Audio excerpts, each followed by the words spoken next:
Windows subsystem Linux. நீங்கள் என்ன பார்க்க போகிறோன்னா WSL. ஸோ WSLனா என்ன? WSLனா நம்ம விண்டோஸ் சப்சிஸ்டம் லினக்ஸ்னு சொல்லுவோம். உனக்கு அப்படின்னா என்ன தெரியுமா? விண்டோஸ் இருக்குது, லினக்ஸ் இருக்குது. அது என்ன விண்டோஸ் சப்சிஸ்டம் லினக்ஸ்? இப்போ வந்து விண்டோஸ் இருக்குது, லினக்ஸ் இருக்கா? இப்போ வந்து வீடியோ எடிட்டிங்க்கோ இல்லை வந்து ஒரு மியூசிக் ப்ரொடக்ஷனுக்கோ இல்லை வந்து ஒரு கேட் சாஃப்ட்வேர் ரன் பண்ணணும் அப்படிங்கிற பட்சத்தில் வந்து நிறைய பேர் வந்து விண்டோஸ் தான் ப்ரிஃபர் பண்ணுவாங்க. இதே வந்து ப்ரோக்ராம் பண்ணுறதுக்கு வந்து உங்களுக்கு விண்டோஸ் வந்து கரெக்டாக இருக்குமான்னு கேட்டால் நிறைய இடத்துல கரெக்டாக இருக்காது. லினக்ஸ் வந்து ரொம்ப சூட்டபுளாக இருக்கும். எப்படின்னா அதில் பேக்கேஜஸ் நிறையா இருக்கும், நிறையா வந்து இன்பில்ட் லைப்ரரிஸ் இருக்கும். அப்படிங்கிற பட்சத்தில் வந்து நம்ம லினக்ஸ் தான் ப்ரிஃபர் பண்ணுவோம் அதிகமாக. அப்போ வந்து ஒருத்தர் இருக்கார், அவர் வந்து இப்போது ப்ரோக்ராமும் பண்ணுவார், அதே நேரத்தில் வந்து கான்டென்ட் க்ரியேஷனும் பண்ணுவாங்க. அப்படின்னா அவங்க எந்த வாய்ஸ்க்கு போவாங்க? விண்டோஸில் தான் இருப்பாங்க. ஏன்னா அதில் தான் வீடியோ எடிட்டிங் சாஃப்ட்வேர்ஸ் இருக்குது. ஸோ அதிலேயே ப்ரோக்ராமும் பண்ணிக்க பார்க்கணும் அவங்க. ஓகே, இப்போ வந்து அவங்க மோஸ்ட்லி பார்த்தீங்கன்னா விண்டோஸ் தான் ப்ரிஃபர் பண்ணுவாங்க. அப்படிங்கிற பட்சத்தில் சில பேர் என்ன பண்ணுவாங்க, இப்போ இல்லை ரொம்ப பழைய காலத்தில் என்ன பண்ணுவாங்க அப்படின்னா, இதுக்குன்னு தனியாக 2 செப்பரேட் கம்ப்யூட்டர்ஸ் வச்சுருப்பாங்க. ஒரு கம்ப்யூட்டரில் விண்டோஸ் பூட் பண்ணி வச்சுருப்பாங்க, இன்னொரு கம்ப்யூட்டரில் வந்து லினக்ஸ் பூட் பண்ணி வச்சுருப்பாங்க.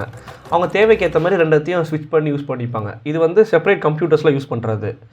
இதுக்கு அடுத்தது என்ன பண்ண ஆரம்பித்தாங்க அப்படின்னா, டுவல் பூட் பண்ண ஆரம்பித்தாங்க.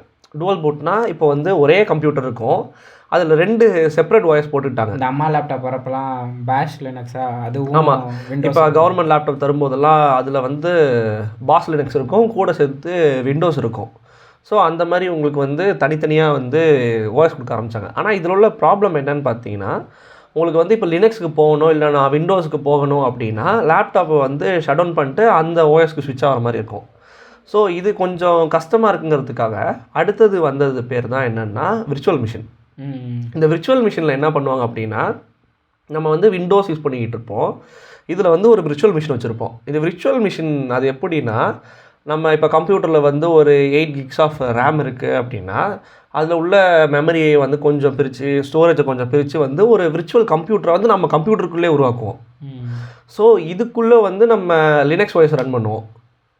விண்டோஸ் இதெல்லாம் தாங்குமா? தாங்கும், விண்டோஸ்லாம் தாங்கும். இதில் விண்டோஸ் மேட்ரு கிடையாது, இங்கே ஹார்ட்வேர் தான் மேட்ரு. நீ என்ன ஹார்ட்வேர் யூஸ் பண்ணுறங்க தான் இங்கே மேட்ரு. ஆக்சுவலாக உங்கள்கிட்ட கொஞ்சம் ஹார்ட்வேர் நிறையா இருந்துச்சு அப்படின்னா நம்ம வந்து விண்டோஸில் வந்து இந்த மாதிரி விர்ச்சுவல் மிஷின் கொடுத்து நம்ம லினக்ஸ் வாய்ஸ் உள்ளே ரன் பண்ணிக்கலாம். ஸோ இது ஒரு மெத்தடு. ஆனால் இதில் உள்ள ப்ராப்ளம் என்னென்னா, நம்ம இப்போ ஹார்ட்வேர் வந்து நம்மள்ட்ட அந்தளவுக்கு சஃபிஷியண்ட்டாக இல்லை, நம்ம வந்து லினக்ஸில் பண்ண போகிற விஷயம் ரொம்ப கம்மியான விஷயந்தான் பண்ண போகிறோம். அப்படிங்கிற பட்சத்தில் வந்து நம்ம தனியாலாம் வந்து ஹார்ட்வேர் அலோகேட் பண்ணிக்க முடியாது. அதாவது இப்போ உங்களுக்கு வந்து வெறும் 8 gigs ஆஃப் ரேம்ஸ் தான் இருக்குது அப்படிங்கிற பட்சத்தில் நீங்கள் வந்து இதுக்குன்னு தனியாக ஒரு 2 or 4 வந்து உங்களால் பிரித்து வைக்க முடியாது. அதே மாதிரி ஸ்டோரேஜ் எல்லாம் தனித்தனியாக பிரித்து வைக்கணும் இந்த மாதிரி விர்ச்சுவல் மிஷினில் ரன் பண்ணுறதுக்கு. இங்கே தான் வந்து விண்டோஸ் வந்து ஒரு ஐடியாவுக்கு வந்தாங்க. உனக்கு இந்த விண்டோஸில் யூஸ் பண்ணுற மொபைல் எமுலேட்டர்ஸ் பற்றி தெரியும்ல? லைக் இந்த விண்டோஸ் மொபைல் கூட வந்துச்சு, அதில் ஆண்ட்ராய்டு ஆப்ஸ்லாம் இன்ஸ்டால் பண்ணிக்கலாம். இப்போ வந்து இப்போ ஆண்ட்ராய்டு மொபைல் இருக்கோ அந்த மாதிரி விண்டோஸ் மொபைல்ஸ் வந்துச்சு.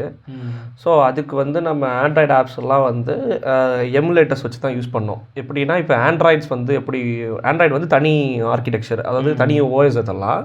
ஆனால் அதுவும் லினக்ஸை பேஸ் பண்ணது தான். ஆமாம், ஆண்ட்ராய்டு வந்து லினக்ஸை பேஸ் பண்ணது. ஆனால் வந்து விண்டோஸ் வந்து லினக்ஸ் பேஸ் பண்ணது கிடையாது. ஸோ விண்டோஸ்க்கு ஒரு மொபைல் கொண்டு வரணுங்கிற பட்சத்தில் வந்து நம்ம விண்டோஸ் அதாவது ஆண்ட்ராய்டு அப்ளிகேஷனையும் வந்து இந்த மொபைலில் ரன் பண்ணணும். அப்போ தான் வந்து கஸ்டமர்ஸ் வாங்குவாங்கும் போது அமேசான் கூட வந்து இவங்க அமேசான் ஸ்டோர்ஸை யூஸ் பண்ணி இவங்க மொபைல் அப்ளிகேஷன்ஸ்லாம் வந்து விண்டோஸ்க்கு ப்ரொவைட் பண்ணாங்க. அந்த ப்ராஜெக்ட் இப்போ ரன்னிங்கில் இருக்கா இல்லை? அது வந்து மைக்ரோசாஃப்ட் வந்து அந்த லூமியா, நோக்கியா அந்த லூமியா இருக்குல்ல, அந்த டைமுக்கு அப்புறம் அது பெருசாக புழக்கத்தில் இல்லை. ஆனால் இப்போயும் வந்து நம்ம அவங்க விண்டோஸில் உள்ள அந்த மொபைல் எமுலேட்டர்ஸ் வந்து இப்போ நீ வந்து மொபைல் எமுலேட்டர்ஸ் யூஸ் பண்ணி பார்க்குறேன்னா மேபி அங்கே இருக்க வாய்ப்பு இருக்குது. ஸோ அப்படி ஆரம்பித்து அந்த ப்ராஜெக்ட் அஸ்டோரியாவில் ஆரம்பித்து இப்போ வந்து WSL 1 முடிஞ்சு 2ல் இப்போ நிற்கிது. ஆமாம், இப்போ வந்து அந்த ப்ராஜெக்ட் பேரே வந்து என்ன சொல்லுவாங்கன்னா விண்டோஸ் சப்சிஸ்டம் ஆண்ட்ராய்டு தான் சொல்லுவாங்க. அது விண்டோஸ் WSAன்னு சொல்லுவாங்க. ஸோ அதே மாதிரி வந்து இது விண்டோஸ் சப்சிஸ்டம் லினக்ஸ், அதனால இது WSLன்னு சொல்லுவோம். இந்த விண்டோஸ் சப்சிஸ்டம் லினக்ஸ் வந்து எப்படி ஒர்க் ஆகும் அப்படின்னா, இதில் வந்து மொத்தம் 2 வெர்ஷன் இருக்குது. விண்டோஸ் சப்சிஸ்டம் லினக்ஸ் 1, அப்புறம் வந்து WSL விண்டோஸ் சப்சிஸ்டம் லினக்ஸ் 2ன்னு சொல்லிட்டு ஒரு வெர்ஷன் இருக்குது. இந்த 2 வெர்ஷனில் ஃபஸ்ட்டு வெர்ஷன் என்ன பண்ணுவோம் அப்படின்னா, இப்போ வந்து நம்ம லினக்ஸில் வந்து பேசிக்காக எல்லோரும் என்ன பண்ணுவாங்கன்னா கமாண்ட் பாஸ் பண்ணுவாங்க. லினக்ஸ் வந்து பார்த்தாலே தெரியும். அதில் நம்ம நிறைய கமாண்ட்ஸ் பாஸ் பண்ணுவோம், நிறைய பேக்கேஜஸ் இருக்கும். ஸோ இது வேறு மாதிரி இருக்கும். விண்டோஸில் உள்ள பவர் ஷெல்லோ இல்லை வந்து சிஎம்டி யூஸ் பண்ணுவோம், கமாண்ட் ப்ராம்ப்டோ. இதில் உள்ள கமாண்ட்ஸ் எல்லாமே வேறு மாதிரி இருக்கும். ஆமாம். லினக்ஸ் கமாண்ட்ஸ் வந்து யூனிக்ஸ் பேஸ் பண்ண கமாண்ட்ஸாக இருக்கும் மோஸ்ட்லி. லினக்ஸில் உள்ளதெல்லாம் வந்து யூனிக்ஸ் பேஸ் பண்ண கமாண்ட்ஸ் இருக்கும். இதுவே வந்து நம்மளுக்கு விண்டோஸ்னால் அது தனி. அது யூனிக்ஸ்னால் லினக்ஸோட பேஸு, அது கரெக்டாக சொல்லுவோம் இல்லையா? நம்ம வந்து லினக்ஸில் வந்து ஒரு செட் ஆஃப் கமாண்ட்ஸ் வந்து நம்ம பாஸ் பண்ணுவோம் எப்பயுமே. இப்போ ஒரு ஃபைல் க்ரியேட் பண்ணணும், இல்லை ஒரு ஃபோல்டர் ஓப்பன் பண்ணணும் அப்படின்னா வந்து லினக்ஸில் வந்து உங்களுக்கு டெர்மினலில் வந்து ஒரு செட் ஆஃப் கமாண்ட்ஸை வந்து நம்ம பாஸ் பண்ணுவோம். mkdir மேக் டைரக்டரி அந்த மாதிரி. அதை பற்றி நம்ம தனியாக ஒரு வீடியோவில் பார்க்கலாம். அந்த மாதிரி வந்து விண்டோஸுக்கும் ஒரு செட் ஆஃப் கமாண்ட்ஸ் இருக்குது. இது ரெண்டுமே வேறு வேறு மாதிரி இருக்கும். அப்படிங்கும்போது உங்களால் லினக்ஸில் யூஸ் பண்ணுற எல்லா விஷயத்தையும் நம்மளால் வந்து விண்டோஸில் யூஸ் பண்ண முடியாது. அது இல்லாமல் இப்போ ப்ரோக்ராம்ஸ்குள்ள பேக்கேஜஸ் இந்த மாதிரி நிறைய விஷயத்த வந்து ரெண்டுக்கும் வேறு மாதிரி இருக்கும். காரணம் என்னன்னா அவங்க வேறு கெர்னல் வச்சுருக்காங்க, இவங்க வேறு. ஆமாம், ரெண்டு பேரும் வேறு கெர்னல் வச்சுருக்காங்க. கெர்னல்லாம் என்னங்கிறதையும் நம்ம தனி வீடியோவில் பார்க்கலாம். ஓகேவா? ஏன்னா அது ஒரு பெரிய டாபிக். அது கெர்னலில் ஒன்றும் இல்லை. இப்போ நம்ம போடுறதுலாம் நம்ம போடுற கமெண்ட்லாம் வந்து ஒரு இடத்துல ரன் ஆகணும். அந்த ரன் ஆகிற பிளாட்ஃபார்ம் பேர் தான் கெர்னல். இன்னும் சிம்பிளாக சொல்லணும்னா ஹார்ட்வேருக்கும் சாஃப்ட்வேருக்கும் நடுவில் இருக்க அந்த இது பேர் தான் கெர்னல் சொல்லுவாங்க. ஆமாம், ஒரு வீடியோவில் பார்க்கலாம். இப்போ ஹார்ட்வேருக்கும் சாஃப்ட்வேருக்கும் நடுவில் உள்ள ஒரு லேயர் பேர் தான் கெர்னல்னு சொல்லுவோம். இப்போ நம்ம ஓஎஸ்ஸே அந்த கெர்னல் மேலே தான் எழுதியிருப்பாங்க. நம்ம பார்க்குற ஜியூஐ எல்லாமே வந்து அந்த கெர்னல் மேலே தான் இருக்கும். ஸோ இந்த கெர்னலை பற்றி நம்ம தனியாக ஒரு வீடியோவில் பார்க்கலாம். ஸோ நீ சொல்கிறப்ப வந்து WSL 1 WSL 2ன்னு ரெண்டு சொன்னேன். ஸோ ரெண்டும் வெர்ஷன் இல்லையா? ரெண்டும் வேறையா? இல்லை, ரெண்டும் என்டையராக வேறு. இப்போ உனக்கு WSL 1 பார்த்தீங்கன்னா உனக்கு வந்து லினக்ஸ் கமாண்டை வந்து இன்புட்டாக வாங்கிக்கிட்டு அதை வந்து ட்ரான்ஸ்லேஷன் லேயர்னு ஒன்று இருக்கும். அந்த ட்ரான்ஸ்லேஷன் லேயர் என்ன பண்ணும் அப்படின்னா அது வந்து அதை விண்டோஸ் கமாண்ட்ஸாக சேஞ்ச் பண்ணி விண்டோஸ் கெர்னலில் ரன் பண்ணி வர்ற அவுட்புட்டை வந்து திருப்பி அந்த ட்ரான்ஸ்லேஷன் லேயர் என்ன பண்ணும், லினக்ஸுக்கு ஏற்ற மாதிரி மாற்றி உனக்கு அவுட்புட் ஷோ பண்ணும் எதுவாக இருந்தாலும். இதில் வந்து பார்த்தீங்கன்னா உனக்கு லினக்ஸ் கெர்னல் இருக்காது, வேறு எதுவுமே இருக்காது. ஜஸ்ட்டு குறுக்க ஒரு ட்ரான்ஸ்லேஷன் லேயர் இருக்கும். அந்த ட்ரான்ஸ்லேஷன் லேயர் என்ன பண்ணும் அப்படின்னா உனக்கு வர விண்டோஸ், அதாவது லினக்ஸ் கமாண்டை வந்து விண்டோஸ்க்கு ஏற்ற மாதிரி மாற்றி தரும். இவ்வளோ தான் WSL 1னா. இதில் வந்து லினக்ஸ் சம்மந்தப்பட்ட எதுவுமே கிடையாது. ஆனால் WSL 2 எப்படி இருக்கும் அப்படின்னா உனக்கு வந்து இதில் வந்து பார்த்திங்கன்னா ஹைப்பர்வைசர்னு ஒரு கான்செப்ட் வருது. ஹைப்பர்வைசர்னா இந்த ஹைப்பர்வைசர்னால் என்னென்னு பார்த்தீங்கன்னா இப்போ நம்மளுக்கு வந்து நம்ம விண்டோஸ் ஓஎஸ் இருக்குல்ல, இதுக்குள்ளே மற்ற ஓஎஸோட கெர்னல் நம்ம ரன் பண்ணணும் அப்படிங்கிற பட்சத்தில் இந்த ஹைப்பர்வைசரை யூஸ் பண்ணுவோம். இது பேசிக்காக ஒரு பிளாட்ஃபார்ம் மாதிரி. எப்படின்னா இப்போ விர்ச்சுவல் மிஷினில் வந்து எப்படி ஒரு விர்ச்சுவல் மிஷின் இருக்குன்னா அதில் ஒரு ஓஎஸ் ரன் பண்ண முடியுமோ அது மாதிரி ஹைப்பர்வைசருக்குள்ளே வந்து மல்டிபிள் ஓஎஸோட கெர்னலை வந்து நம்ம ரன் பண்ணலாம். ஈவன் அந்த ஓஎஸ் ரன் பண்ணலாம். அது இப்போ தான் நம்ம ஹைப்பர்வைசர்னு சொல்லுவோம். புரியுதா? ஸோ இது WSL 2 எப்படி ஒர்க் ஆகும் அப்படின்னா இந்த ஹைப்பர்வைசரில், அதாவது நம்ம இந்த விண்டோஸ் மேலே வந்து ஹைப்பர்வைசருக்குள்ளே வந்து லினக்ஸ் கெர்னல் வந்து ரன் ஆகும்.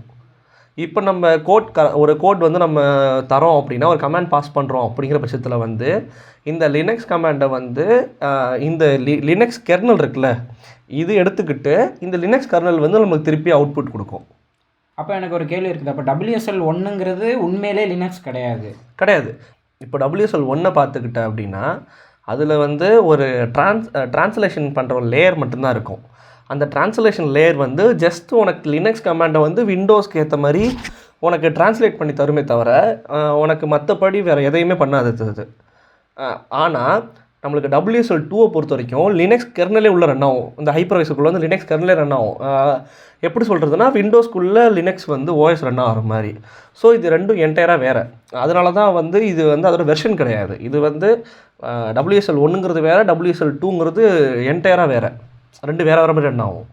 ஸோ இப்போ எல்லாரும் புழக்கத்தில் வந்து WSL 2 தான் யூஸ் பண்ணிக்கிட்டு இருக்காங்க. ஆமாம், இப்போ ரீசெண்டாக எல்லாருமே வந்து WSL 2க்கு மாறிட்டாங்க. WSL 1 பொறுத்த வரைக்கும் பார்த்தீங்கன்னா விண்டோஸ் 10ல் உள்ள பழைய அப்டேட்ஸ் இருக்குல்ல, அதாவது 21H2 சம்திங் இருக்கும்ல, அதுக்கு முன்னாடி உள்ள அப்டேட்ஸில் தான் வந்து நம்மளுக்கு WSL 1 வந்து யூஸ் பண்ணுவோம்.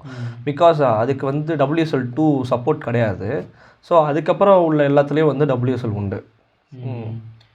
ஸோ இப்போது WSLல வந்து லினக்ஸ் இருக்குது அப்படின்னு சொல்கிறீங்க.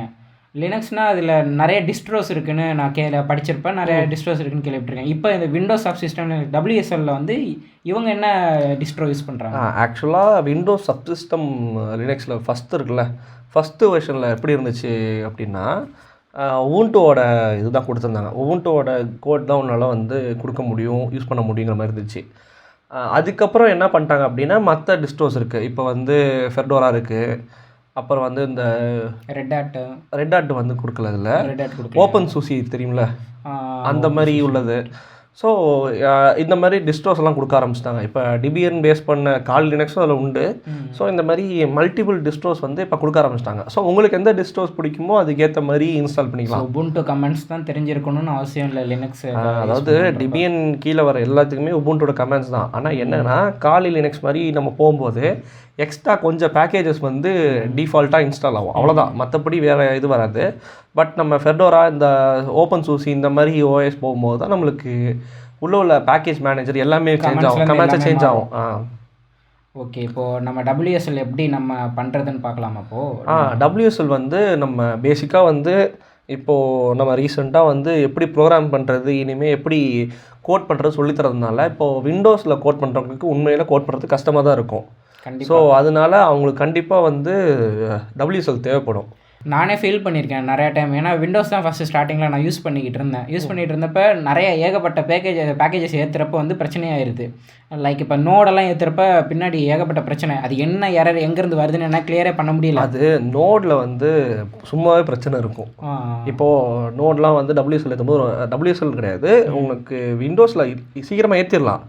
உனக்கு நோடை விட்டுரு, உனக்கு சி லாங்குவேஜ்லாம் போகும்போது எக்ஸ்பீரியன்ஸ் இருக்கவங்க அவங்க பார்த்துலாம் டிஃபைன் பண்ணிடுவாங்க. ஆனால் என்ன அப்படின்னா இப்போது நீ புதுசாக உள்ளே வர அப்படின்னா லைப்ரரி வந்து இப்போது உனக்கு எக்ஸ்டர்னல் லைப்ரரி யூஸ் பண்ணுவேன். இப்போது அதே மாதிரி பார்த்தீங்கன்னா உனக்கு சிக்கு வந்து கம்பைலர் எப்படி வந்து நீ டிஃபைன் பண்ணுறது, இது எதுவுமே புரியாது.